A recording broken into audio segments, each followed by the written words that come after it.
What is your name and what do you teach?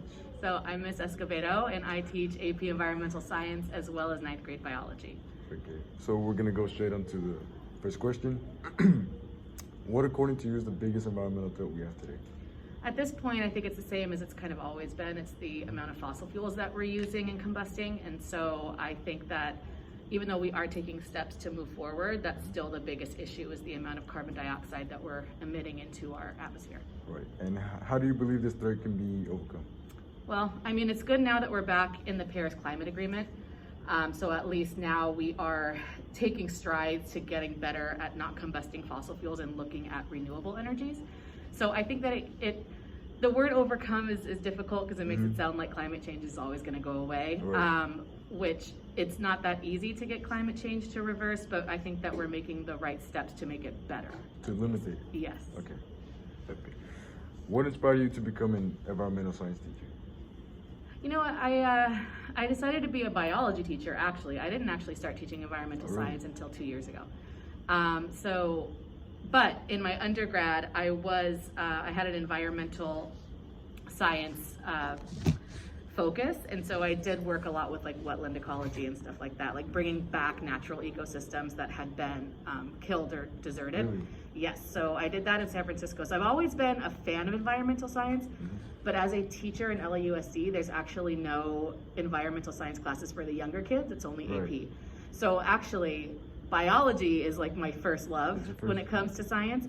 But when Dr. Kiesler left, and he was the one teaching AP Environmental before, he kind of handed off that to me, and I love it. It's my favorite class to teach because I am very like environmentally aware, and so I love teaching it to the students and trying to get you all to get into environmental science. Exactly.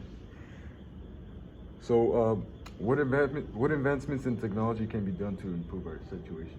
Looking at renewable energies. It's already happening, right? Like solar panels. I think that the big thing, and I think one of the questions is about the government, right? And how they're dealing with it. One of the big problems is these renewable energies are so expensive. So it's who can afford them? You know, are we able to do this worldwide? So that's something that we need to look at globally. But I think, you know, having renewable energies, looking at how we can use, like I know somebody was talking about vegetable oil being used for cars, like to drive cars. So there's all these different types of ideas that are out there of different types of renewable energies we can use. Solar panels are obviously awesome. We got wind turbines, you know, so using wind, harnessing the natural resources we have to make electricity is where we need to be going. So that's what I think is going to start. Right, but the issue with some of them is that some of them are disruptive, such as like coastal, like underwater turbines. Right. They mess with the. Yeah, no, absolutely. You know, there's going to be pros and cons to everything. Exactly. You know. Right. But it's looking at how are we going to create a more sustainable future for our future generations, right? Because at this point, it ain't looking good. That's true. So what are some things you think each person should do to help the environment? Yeah, individually, there are definitely things that can be done. I mean, even me, you know, and I'm aware of what's going on, but taking shorter showers, using less water because our fresh water sources are depleting.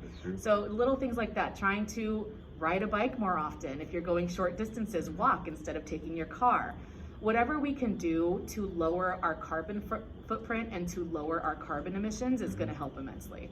So little small things, taking public transportation, carpooling, little things like that. If everyone would do it, it would make a huge impact. It will lower carbon emissions. Yeah, exactly. What future do you see for the environment? Well, it depends. Say in about 50 years. Well, it depends. So it depends on where we go as a nation here and as, you know, globally. I'm hoping to see that the world can come together to come up with solutions and share those solutions with one another. We're in a very weird climate right now with the world where I'm hoping we can overcome all of the issues that we have globally so we can work together to come up with solutions. If that happens, I do see a more sustainable future, and hopefully we will be able to have more harvests, more agricultural farming that's sustainable for our future generations.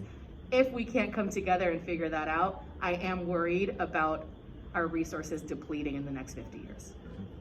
Do you think that the government is doing enough to deal with these issues? I think that at this point, In the last year or two, yes, I think they're trying. They like I said, they got back into the Paris Climate Agreement, so that's great. So I think that they are working with, here in our government, we are working with other countries now to try to solve the problem of the climate crisis. So yeah, I think we're on the right track. Okay. And last question, do you have any advice for our future generations?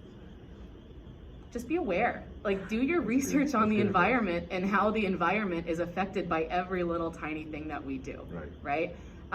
I think about it every day. I live 10 minutes away and I drive here and I'm like, why don't I get a bike and like bike here? So just be aware of the small changes we can make to make our environment better for your kids and your grandkids and your great grandkids. You know, we have to think about them and don't think about yourself so much. Exactly, think of the future. Yes, exactly. So that's the end of my questions, and I'd like to thank you very much for doing this for me. You're very welcome. And yeah, that's pretty much it. Thank you. That's the end of the Here you video. go.